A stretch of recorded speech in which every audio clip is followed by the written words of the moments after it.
আসসালামু আলাইকুম ভিউয়ার্স, আমি আজকে আপনাদেরকে দেখাবো পচা নারকেল দিয়ে কি করে নারকেল তেল তৈরি করতে হয়। আমরা বাজার থেকে নারকেল নিয়ে আসার পর অনেক সময় এমন হয় যে দুই একটা নারকেল পচা বের হয়েছে, তো সেটা ফেলে না দিয়ে নারকেল তেল বানিয়ে নেওয়া যায়। আমার নারকেলটা প্রচুর আঠালো ছিল, তাই আমার কুড়িয়ে নেওয়া সম্ভব হয়নি, তাই আমি এটা বটি দিয়ে ছোট ছোট করে কেটে নিয়েছি। আপনারা চাইলে কুড়িয়ে নিতে পারেন, কুড়িয়ে নেওয়াটাই বেস্ট।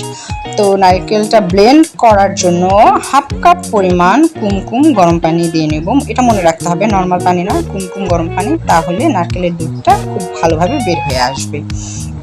আমার কাছে একটি নারকেল ছিল, তাই আমি একটি নিয়েছি। আপনারা চেষ্টা করবেন অন্তত 3টে নারকেল নিতে। কষ্ট যেহেতু হবেই, তাহলে তেলের পরিমাণটা একটু বেশি হবে।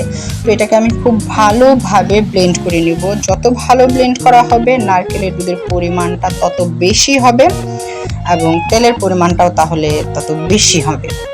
তারপর এটা ব্লেন্ড করে নেওয়ার পরে একটি পাতলা কাপড়ে নিয়ে আমি হাতের সাহায্যে চেপে চেপে খুব ভালোভাবে অবশিষ্ট অংশটুকু পর্যন্ত নারকেলের দুধটুকু বের করে নেব।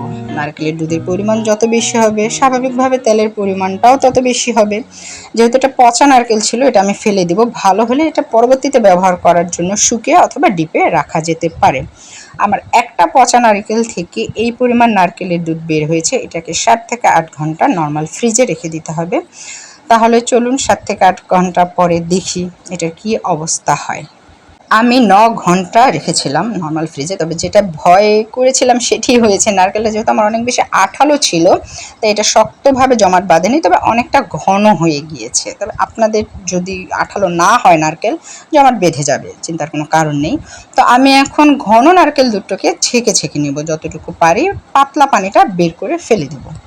উপরে জমাট না বাঁধার কারণে যে খুব একটা বেশি পার্থক্য হবে তা না, এটা হবে কি একটু জাল দিতে তেলটা বের করতে সময়টা আর কি একটু বেশি লাগবে। তো আমার ওই পরিমাণ নারকেলের দুধ থেকে ঘন দুধটা বের হয়েছে 2 কাপ পরিমাণ। এরপর নারকেলের দুধটাকে একটি পাত্রে নিয়ে মিডিয়াম ফ্লেমে, চুলার ফ্লেমটা মিডিয়াম থাকবে, ভালোভাবে নেড়ে নেড়ে জাল করে নেব। স্প্যাচুলা দিয়ে অথবা খুন্তি দিয়ে নাড়তে থাকবেন, নাড়া বন্ধ করা যাবে না, তাহলে কিন্তু নিচে লেগে যাবে, পুড়ে যাবে, তখন কিন্তু তেলের কালার এবং স্মেল কোনোটাই ভালোভাবে আসবে না।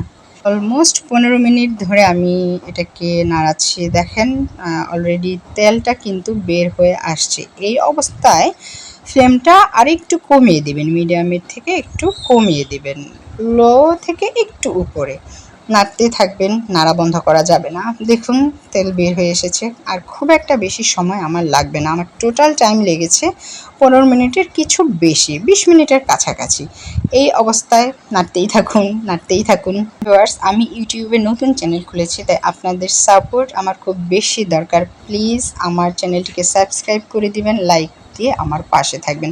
দেখুন এই যে এই অবস্থায় এসে পুরোপুরি লাল করা, ব্রাউন করা যাবে না, একটু গোল্ডেন কালার হয়ে আসবে, তখন আমাদের চুলাটা বন্ধ করে দিতে হবে। তা না হলে পরে তো গরমের আঁচে কিছুটা আরও বেশি পাক হয়ে যাবে। এই যে দেখুন যথেষ্ট হয়ে এসেছে। আমি এখন চুলাটা বন্ধ করে দিয়ে কিছুক্ষণ অপেক্ষা করব। আমার তেল বানানো কমপ্লিট হয়ে গিয়েছে, আর তেল বের হবে না এটা থেকে, যা বের হওয়ার বের হয়ে গিয়েছে। এবার আমি এটাকে খুব ভালোভাবে ছেঁকে নেব ছাঁকনি দিয়ে। এতটুকুই তেল বের হয়েছে একটা নারকেল থেকে।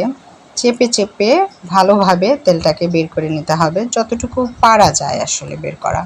তেলটা বের করে নেওয়ার পর এই অবশিষ্ট অংশটুকু সম্ভবত মোচা বলে। দেখুন একটা নারকেল থেকে, পচা নারকেল থেকে আমার এই পরিমাণ তেল বের হয়েছে। নারকেলটা ভালো হলে কিন্তু তেলের পরিমাণ আরও বেশি হতো। যাক, তেলটা বের করে নেওয়ার পর যে অংশটুকু মোচা সম্ভবত থাকে সেটা ফেলে দিবেন না। আপনারা চাইলে চিনি মাখিয়ে মুড়ি দিয়ে খেতে পারেন। আমি রেখে দিয়েছি, আমি খাবো।